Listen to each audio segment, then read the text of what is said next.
Ankoatran'ny sport etude dia mikarakara izay tanora izay ihany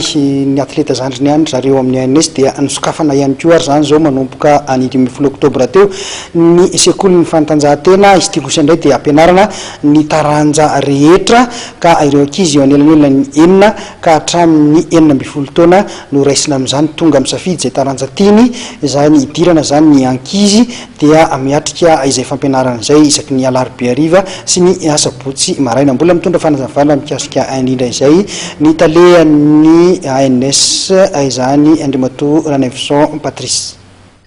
Ufamola volana ireo taniketsa ho an'ny fanatanjahantena rehetra dia nisokatra nanomboka ny 15 oktobra teo ny sekoly ho an'ny fanatanjahantena izay sahaniny etsy amin'ny Académie Nationale des Sports etsy Ampefloha. Ilay ataontsika hoe école de sport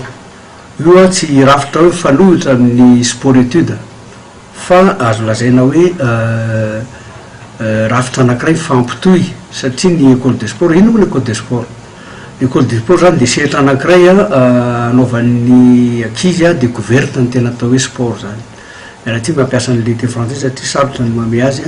amin'ny lafiny ara-teknika. Zany hoe eo zany no mahita ny tena atao hoe sport ny ankizy ary manomana azy amin'ny sehatra zay safidianany rehefa atsorindrina azy. Io mantsy mila kalitao io ary mila mpampianatra afaka mametraka tsara sy mahafantatra ny mahafehy ny resaka psychologie ny zaza, ny charge zay omena azy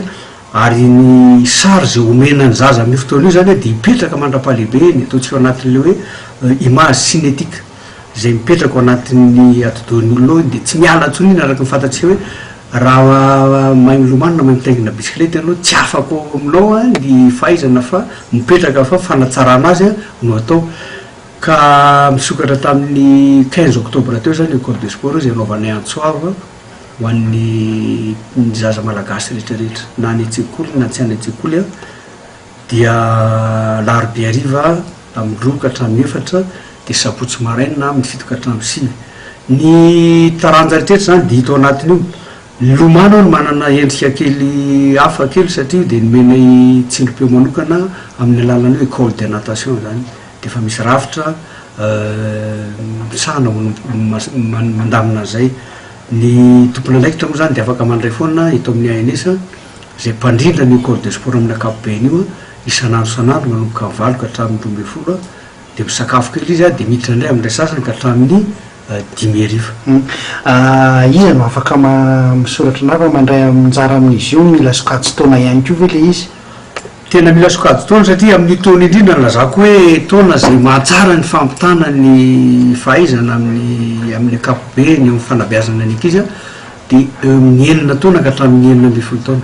Amin'ny fotoana io zany no tena ataontsika hoe mandray zavatra be dia be ny ankizy ary rehefa tonga ao amin'ny 12 taona eo zany dia tonga le ataontsika hoe taona volamena hoe âge d'or mety daholo amin'ny ankizy ampisehoanao amin'io indrindra moa raha zavatra tena mahitsy sy tsara